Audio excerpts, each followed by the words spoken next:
तुम? रो क्यों रही हो तुम?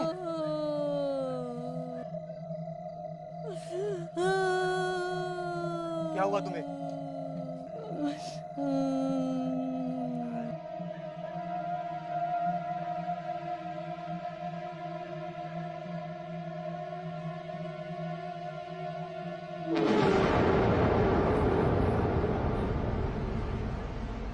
ये राज किसकी है? कुछ पूछ रहा हूं मैं। बोलते क्यों नहीं हो? खुद ही देख ले।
रविश की डेड बॉडी जंगल के बीच में मिली थी और रिपोर्ट के हिसाब से उसकी बॉडी पे किसी शार्प वेपन के निशान थे, लेकिन आसपास कोई मर्डर वेपन नहीं मिला। और ऐसे केसेस इस गांव में काफी टाइम से रिपीट हो रहा है, लेकिन अभी तक कोई लीड नहीं मिली। तुम्हें क्या लगता है? अब जो भी लगेगा इन्वेस्टिगेशन के बाद ही लगेगा। वैसे मैं सोच रहा हूँ शहर वापस जाकर ऐसी एक जीप खरीद लो, बड़ा मजा आता है ये चलाने में, सच्ची।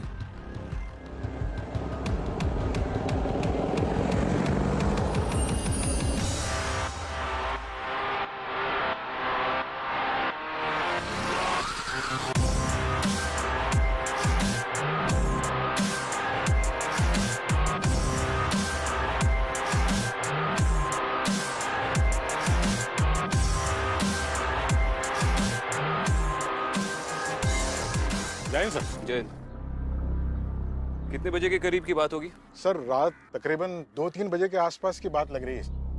जंगल में इतनी रात को इस रास्ते पर कोई नहीं आता सर। पता नहीं ये यहाँ क्या कर रहा था।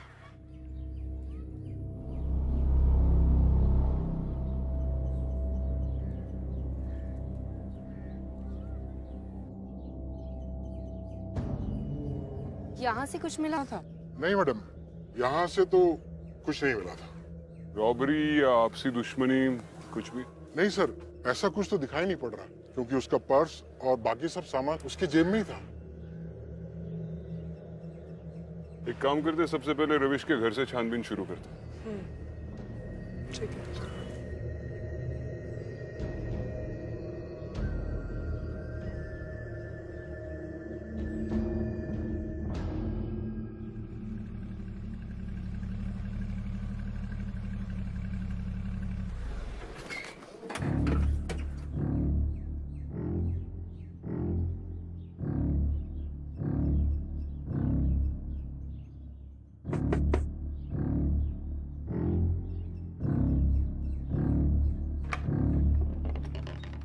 जी नमस्ते, मैं विक्रांत सिंघल, एसीपी मुंबई पुलिस। आपसे रविश की मौत के बारे में थोड़ी बात करनी है। जी साहब, आइए।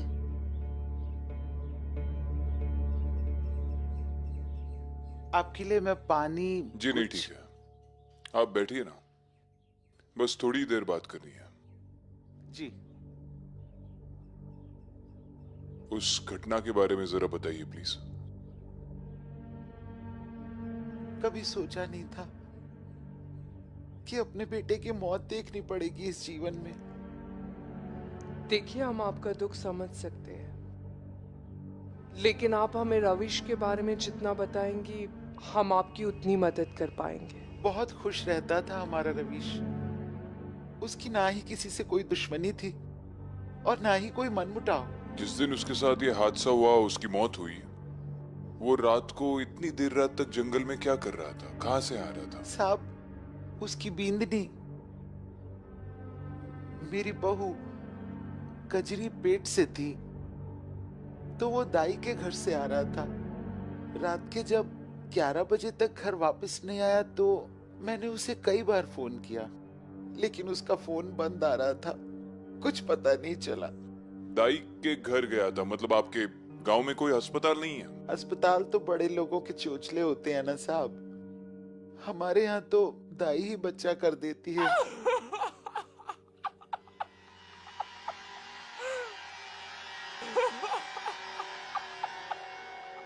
घर में और भी कोई है? वही है साहब, कजरी। जब से रविश गुजर गया है तब से उसके दिमाग की हालत कुछ ठीक नहीं है। वैसे बड़ी चौखी है हमारी बहू, लेकिन हमारी बहू की किस्मत में तो शायद कुछ और ही लिखा था। उसी रात को उसकी बच्ची गुजर गई और साथ ही साथ मेरा बेटा भी। मेरा बेटा और मेरी पोती एक ही रात में मिट्टी में समा गए। साहब हमारा तो वंश ही खत्म हो गया साहब। बहुत दुख के पहाड़ टूटे हैं हमारे परिवार पे साहब। हम कजरी से बात कर सकते हैं?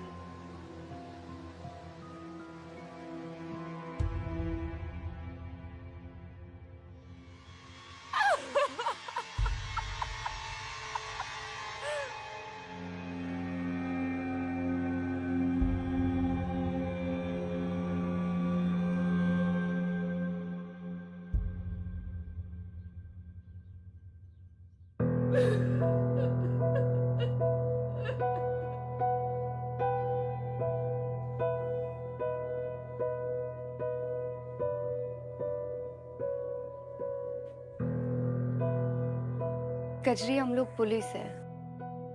मुझे दुख है कि तुमने एक ही रात में अपने पति और बच्चे दोनों को खो दिया। अगर तुम चाहती हो कि जो तुम्हारे साथ हुआ वो किसी और के साथ ना हो, तो प्लीज हमारी मदद करो। तुम पूरी बात बताओ, उस दिन क्या हुआ था?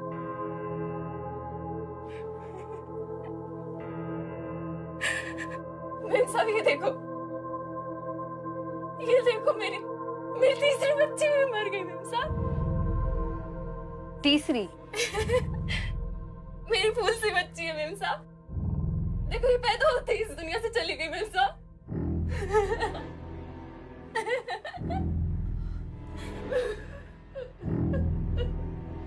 अदिति,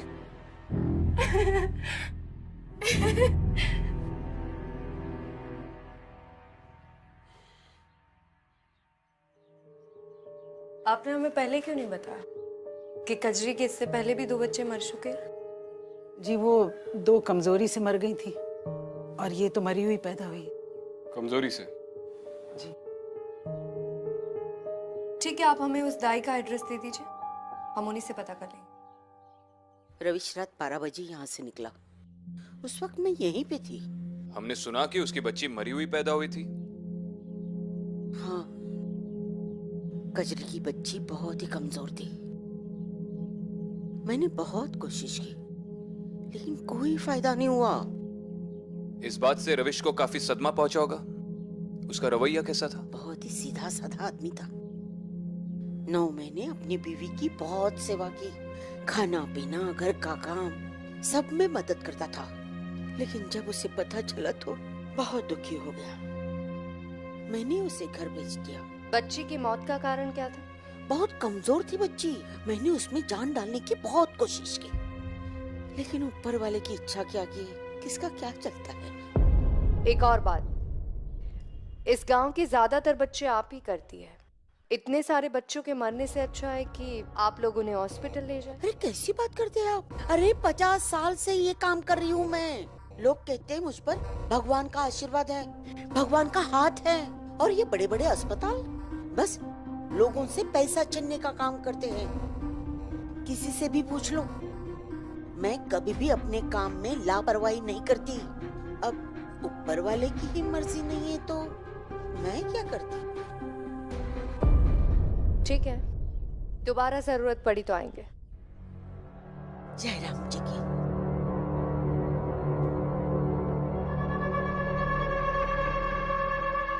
गांव बहुत पिछड़ा हुआ है। आज भी गांव में लोग हॉस्पिटल की जगह दाई के पास जाते हैं। वहां जंगल में रविश मर गया और यहाँ पर उसकी बच्ची मर गई उसी रात। तुम्हें इन दोनों डेथ्स में कोई ताल्लुक लग रहा है? ताल्लुक हो सकता है, लेकिन जंगल में बाकी डेड बॉडीज भी तो इसी तरह से मिली है। उन सारी डेथ्स में और रविश के डेथ में तो ताल्लुक है ही, लेकिन एक बात तो तय है, इस बच्ची की मौत कमजोरी की वजह से नहीं हुई। हमें सारे केसेस में कॉमन लिंक ढूंढनी चाहिए।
कौन हो तुम? यहाँ क्या कर रही हो इस वक्त?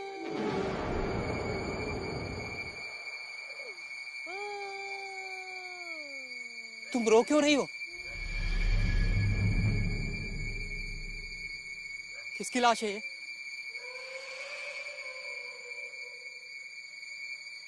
कौन मर गया? खुद ही देख ले।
हेलो सर, अभी अभी जंगल में एक और आदमी की लाश मिली है। क्या? ठीक है, वहीं पर रुको, हम आ रहे हैं। क्या हुआ? जंगल में अभी भी किसी आदमी की लाश मिली है, चलो।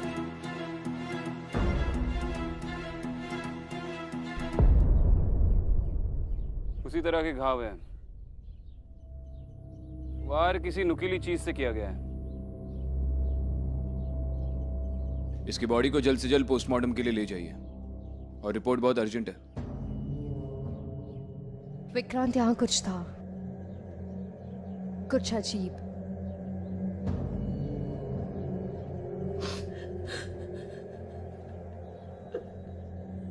ये कौन है? सर इन्होंने बॉडी को आइडेंटिफाई किया है। इनका कहना है कि मरने वाला इनका भाई सुनीत है। नाम क्या है आपका? बरखा। भाई था ये आपका? हाँ सर। आपके साथ ही रहता था? नहीं सर, ये पास ही के गांव में रहता था। ये मुझसे ही मिलने आ रहा था। कल शाम को बात भी हुई थी मेरी, तो सारी रात नहीं आया सर। सुबह यहाँ जंगल में। और कौन कौन रहता था इसके घर में? इसकी पत्नी कोमल। तो वो इसकी बॉडी क्लेम करने के लिए नहीं आई? सर हमने इन्फॉर्म कर दिया, लेकिन अभी तक कोई नहीं आया।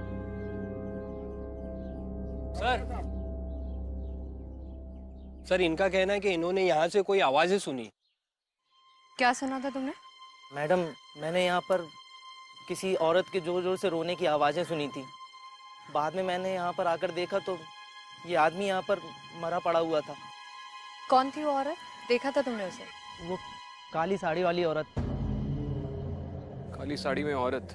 उसका चेहरा ठीक से देखा तुमने? नहीं। एक बात अलग थी कि उसके पैरों में बहुत बड़े बड़े कड़े थे। ठीक है, इसका स्टेटमेंट रिकॉर्ड कर लो।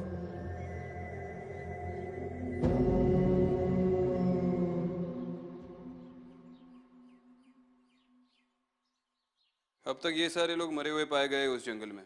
दीपक, सुनित, रविश और कई भी सारे लोग हैं। सबके घाव एक ही तरीके के हैं, सबकी मौत एक ही तरीके से हुई है। उस गांव वाले का कहना था कि उसने एक औरत की रोने की आवाज़ सुनी और औरत ने काले कपड़े पहने हुए थे।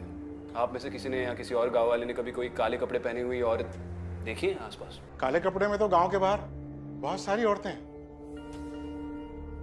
रुआसियां कहते हैं उन्हें। रुआसिया? जी मैडम, जो लोगों की मैयत में रोने का काम करती है। रोने का काम? जी मैडम, गांव के बाहर इनकी बस्ती है। विक्रांत, मैं एक बार उस बस्ती में जाके पूछताछ कर लेती हूँ। ठीक है, और मैं सुनित की बीवी से जाकर मिलता हूँ, जो इन्फॉर्म करने के बावजूद नहीं आई। बस्ती कहाँ है पता है ना?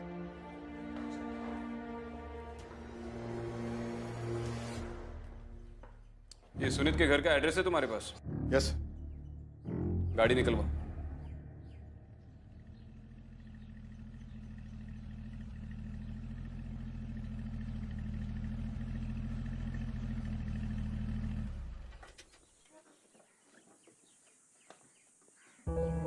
सुनिए। अरे सुनिए, आप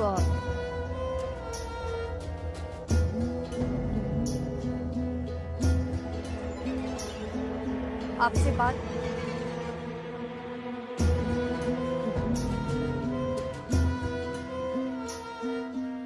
सोनी, एक काम करो, तुम इस तरफ पूछताछ करो, मैं उस तरफ देखती हूँ।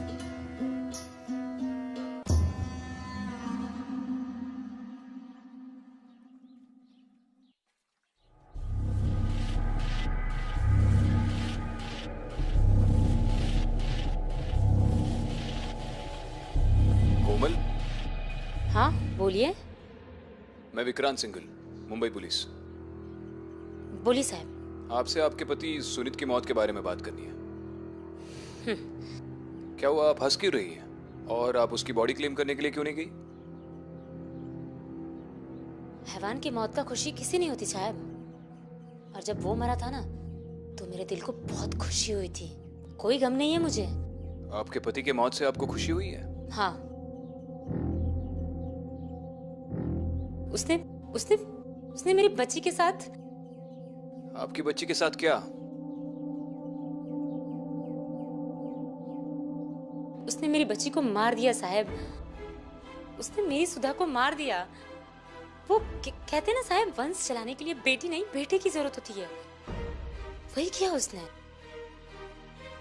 बहुत गिड़गिड़ाई मैं उसके सामने, बहुत हाथ जोड़ी, मत कर ऐसा, पर नहीं माना। एक दिन मैं किसी काम से बाहर गई थी, घर आई तो देखा कि सुधा उठ नहीं रही है।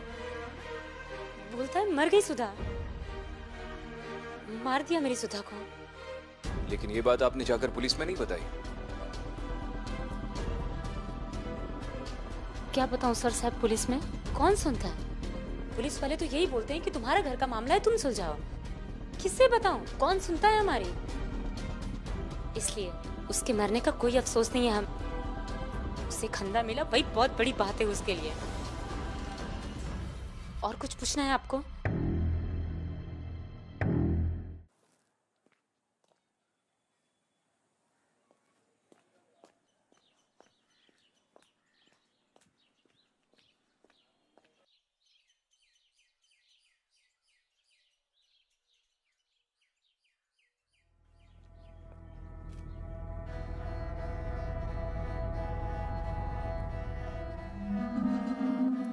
नाम क्या है तुम्हारा?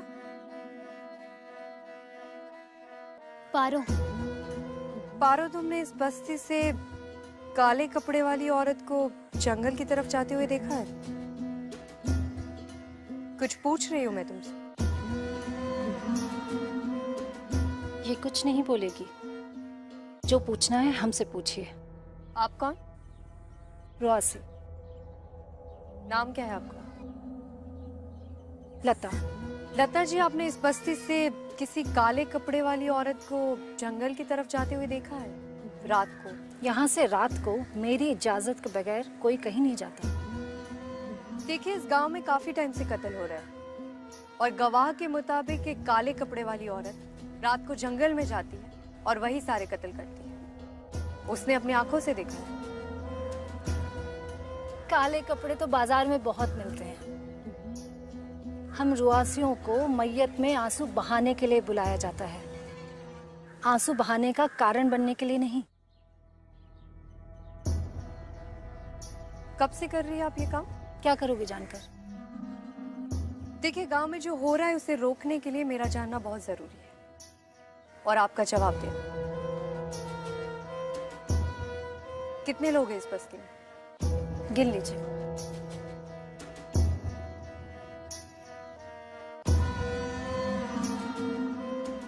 लता जी, आपके परिवार में या इस बस्ती में कभी किसी के साथ कोई घटना हुई थी या किसी के साथ कुछ गलत हुआ हो? होता भी तो हम बाहर वालों को नहीं बताते, पर हैरानी हुई कि हम जैसों को कोई तो पूछने आया।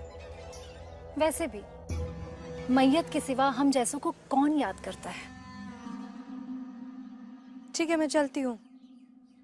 अगर आपको कोई मदद चाहिए तो आप मुझे बता सकती हैं। मदद की जरूरत गांव वालों को है, हमें नहीं।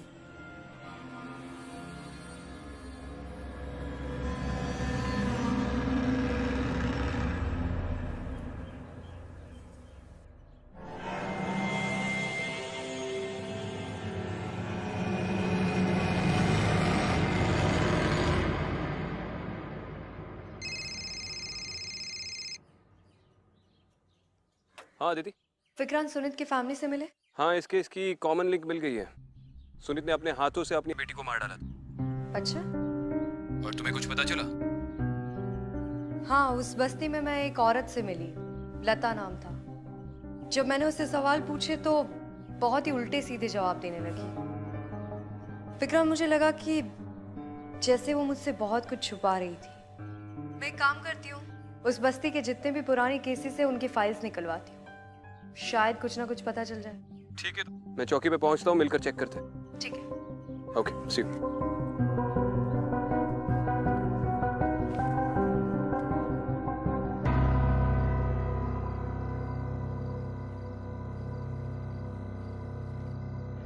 डाइमा, सब कुछ ठीक तो हो जाएगा ना? कोई परेशानी तो नहीं होगी ना? अरे निश्चिंत रहो, जितनी तेरी उम्र नहीं है ना उतने बच्चे पैदा करवाए हैं मैंने लोगों के, समझा? कुछ नहीं होगा। अरे गलती हो गई, माफ भी कर दीजिए।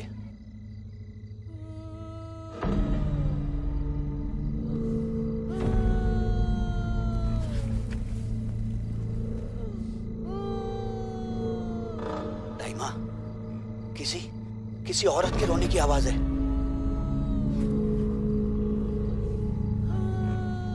चल जल्दी जल्दी निकल, जल्दी निकल।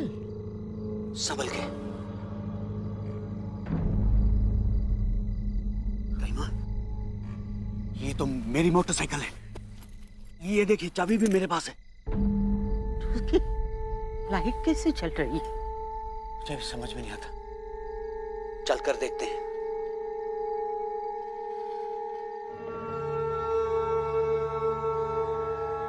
कौन है?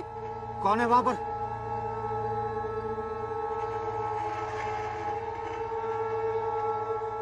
कौन है?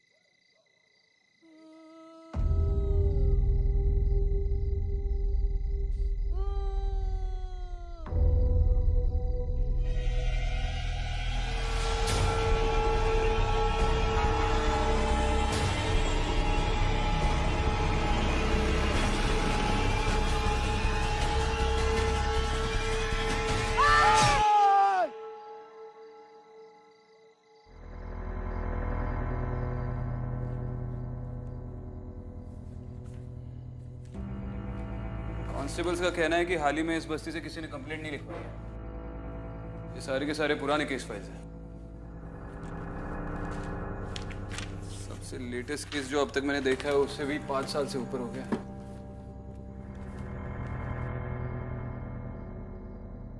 ये देखो, ये एक केस है 20 साल पुराना। रूपा नाम की कोई रुआसी थी जिसने यहाँ के लोकल जमींदार नरेंद्र सिंह की हत्या कर दी। और जब पुलिस उसे गाड़ी से बस्ती के बाहर जेल ले जा रही थी तभी गांव वालों ने गाड़ी को रोककर रूपा की हत्या कर दी है। उसका शरीर पूरी तरह से काट दिया गया था। और बॉडी को आइडेंटिफाई किसने किया था?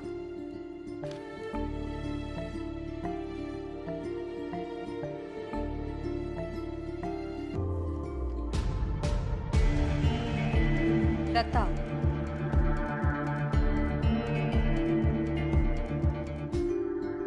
नहीं, मत मारो मुझे। बाबा, नहीं।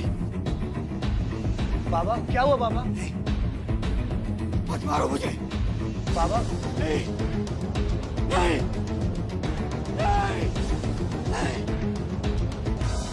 सर, अभी अभी फोन आया है, जंगल में फिर से एक आदमी पर हमला हुआ है। एक और मर्डर? नहीं सर, वो जिंदा है, अपने घर पे है। चलो ठीक है, फटाफट गाड़ी निकालो। Okay sir.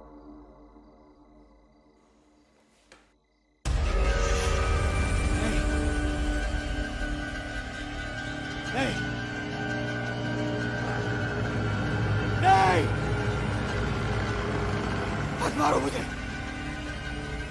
नहीं, नहीं, नहीं, नहीं।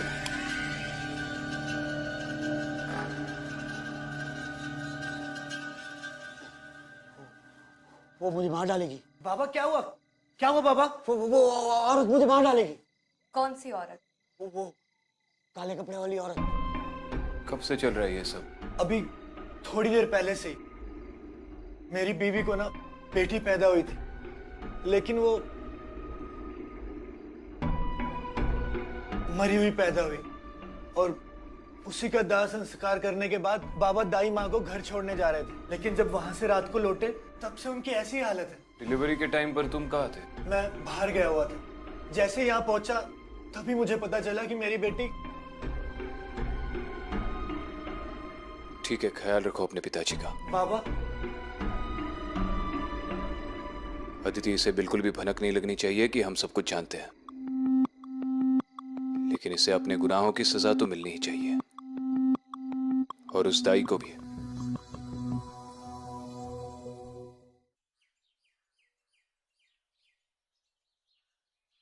कब हुआ ये सब? कल रात की बात है। बच्चा करवा के हम वापस आ रहे थे, अचानक हम पर हमला हुआ। किसने किया हमला? एक काली साड़ी वाली औरत थी, उसने किया। और उस बच्ची का क्या हुआ जहाँ आप गई थी? वो मरी हुई पैदा हुई। मरी हुई पैदा हुई? दाई माँ, आपके हाथों लड़कियां हमेशा मरी हुई क्यों पैदा होती हैं? क्या मतलब? मतलब रविश की 3 लड़कियां थी, 3 मरी हुई, और कल रात को ये भी। अब तक कितनी लड़कियों की हत्या की है आपने? आप ये कैसी बात कर रहे हो? बात तो बाप के साथ जेल में जाके होगी। देखिए दाई माँ, ये तो आप भी अच्छी तरह से जानती है कि झूठ बोलने से कोई फायदा नहीं होगा। सब मुझे माफ कर दीजिए, मुझे माफ कर दीजिए, मुझसे गलती हो गई। मैंने किसी को नहीं मारा, मारते तो बच्चों के घर वाले ही थे उन्हें। मैं सब बोल देती थी कि बच्ची मरी हुई पैदा हुई है। सब रविश ने उसके 3 बच्चों को मार डाला। और संतोष ने उसकी पोती को मार डाला। वो चाहता था उसको पोता हो जाए। सब मुझे बचा लो। सब मैंने कोई गलती नहीं की, मुझे बचा लो। सब जरूर लेकर जाइए। सब मैंने कोई गलती नहीं की, मुझे सब मुझे बचा लो। सब मुझे बचा लो। इसका मतलब है वही लोग मरते हैं जो अपनी बच्चियों को मारते हैं। ये सब क्यों मर रहे हैं ये तो समझ में आ गया, बस पता ये लगाना है कि ये सब कर कौन रहा है। ये बात तो उस बस्ती की हिस्ट्री जानने के बाद ही पता चलेगी। पर जो भी है, मुझे लगता है कि पारो का इन सब से कोई ना कोई ताल्लुक जरूर है।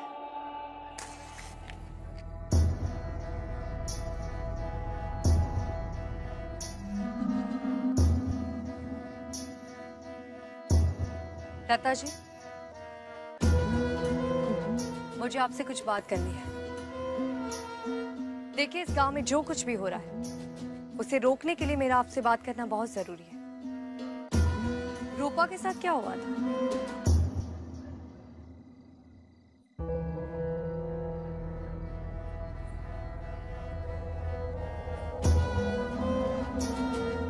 मुझे नहीं मालूम। पिछली बार भी आपने मुझसे जिस तरह से बात की थी, उसी से मैं जान गई थी कि आप बहुत कुछ जानती हैं। रूपा की बॉडी आप ही ने आइडेंटिफाई की थी ना? देखिए, अभी तो मैं आपके साथ बहुत प्यार से बात कर रही हूँ। पुलिस की तरह बर्ताव करने के लिए मुझे मजबूर मत कीजिए। बताइए, क्या जानती है?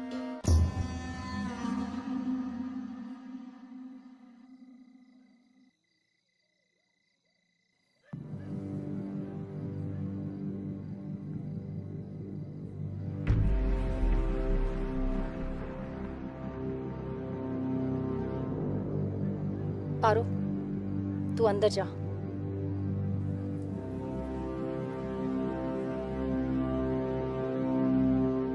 बताइए। रूपा मेरी बहन थी। नरेंद्र सिंह नाम का एक जमींदार था। उसकी कोई औलाद नहीं थी और वो अपने वंश को आगे बढ़ाना चाहता था। नरेंद्र सिंह ने रूपा को देखा और फिर उसने अपने जाल में रूपा को फंसा लिया।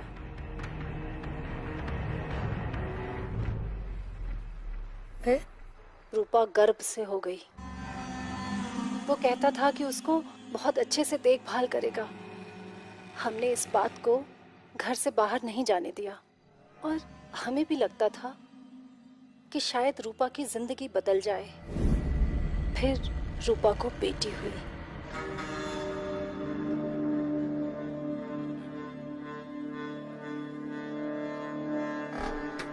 नरेंद्र सिंह अपनी बच्ची को जान से मारने के लिए खुद वहां आया। कहाँ लेके जा रहे हो मेरी बच्ची को? मेरी बेटी को मतलब? नहीं, मेरी बेटी को छोड़ दो। मेरी बेटी। रूपा रोई, गिड़गिड़ाई, चिल्लाई, पर उसने उसकी एक नहीं सुनी और उस बच्ची को जमीन में जिंदा गाड़ दिया।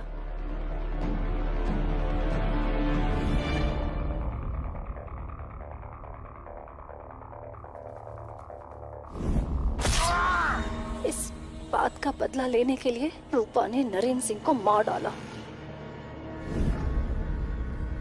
जब रूपा को पुलिस जेल लेकर जा रही थी तो गांव वालों ने रूपा को मार डाला, पर मैंने रूपा की बच्ची को बचा लिया। वो जिंदा है। कौन है वो? पारो।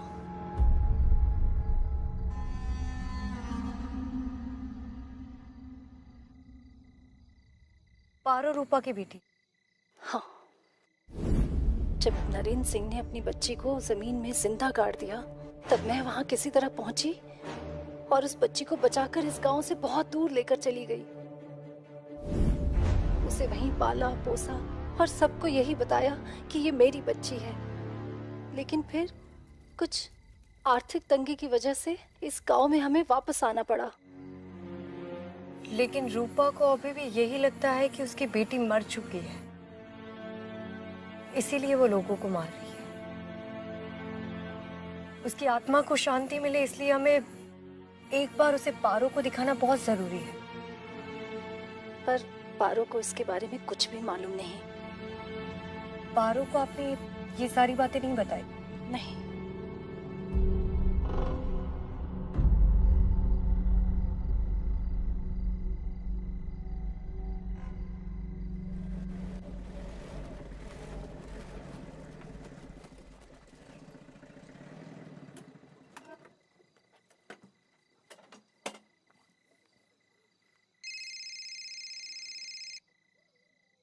आदिति, कोई लीड मिला?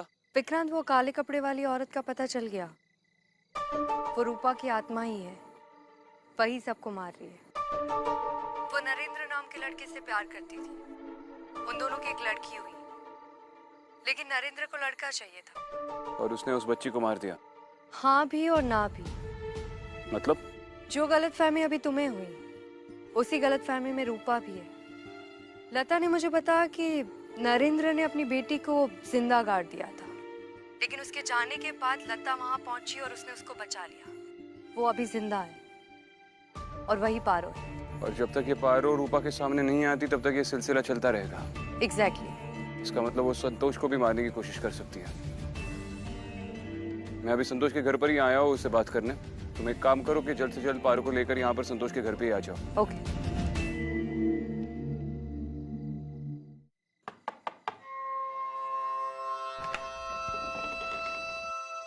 जी नमस्ते। नमस्ते। तुम्हारे पिताजी से थोड़ी बात करनी है। आइए।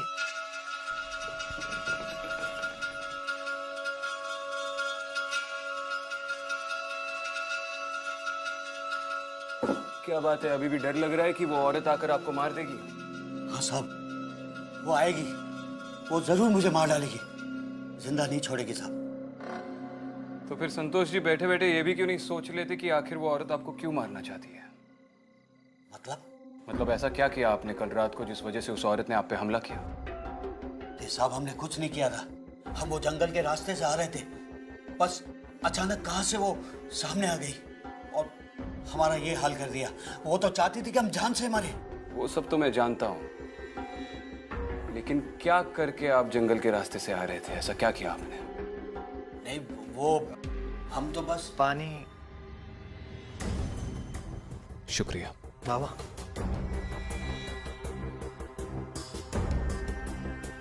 खून खून क्या हुआ बाबा? सब सब मत पीजिए, खून है इसमें। अरे खून खून पिला रहा है तू, मत पीजिए साहब, मत पीजिए। किसका खून नजर आ रहा है आपको इस पानी में? अपनी पोती का? नहीं नहीं साहब, खून है इसमें, खून है, ये पानी नहीं है। बेवकूफ, खून पिलाएगा मेहमान को। जा दफा हो जाओ यहाँ से। अरे घर में नहीं, घर के बाहर जा, वरना फिर मुझे खून पिलाएगा तू। जा।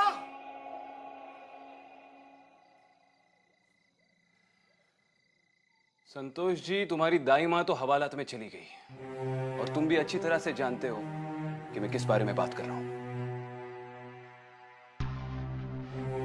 सर यकीन मानिए, मैंने किसी को नहीं मारा। संतोष, देख तेरी उम्र का लिहाज कर रहा हूं, वरना तुझे इतना मारता कि दुनिया भर बेटी बचाओ का नारा लगाता फिरता तू। अपने पोती को मारा तूने। नहीं।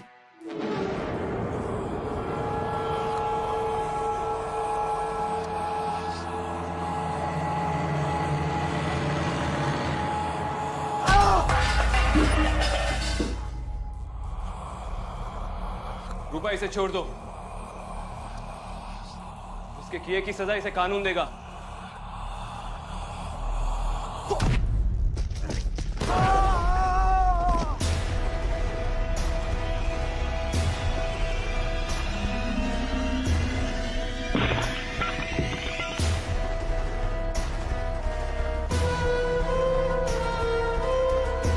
और रही तुम्हारी बेटी की बात, तो वो अभी भी जिंदा है।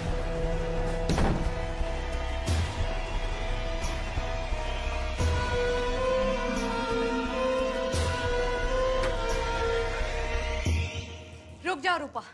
रूपा, तुम्हारी बेटी जिंदा है।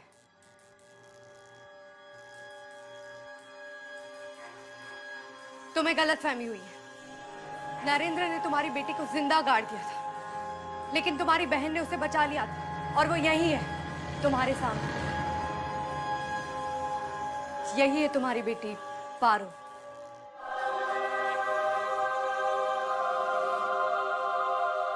पारो,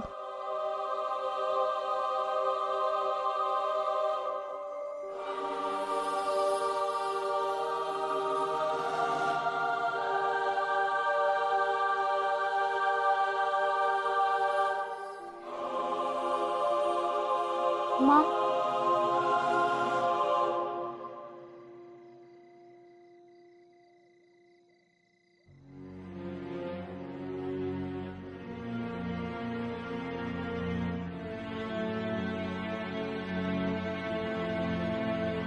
पारो, हो सके तो लता को माफ कर दे। उसने जो कुछ भी किया है तुम्हारी भलाई के लिए किया है। हाँ मुझे पता है, बचपन से माँ ने मेरा ख्याल रखा है। मुझे उनसे कोई गिला नहीं है। अच्छी बात है, चलो।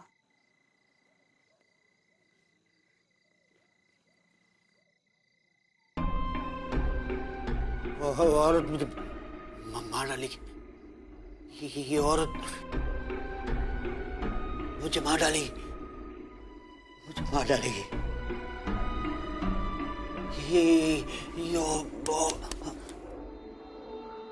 चली गई। तुम भी चलो। रूपा से तो बच गए, लेकिन पुलिस के डंडों से नहीं बच पाओगे। चल।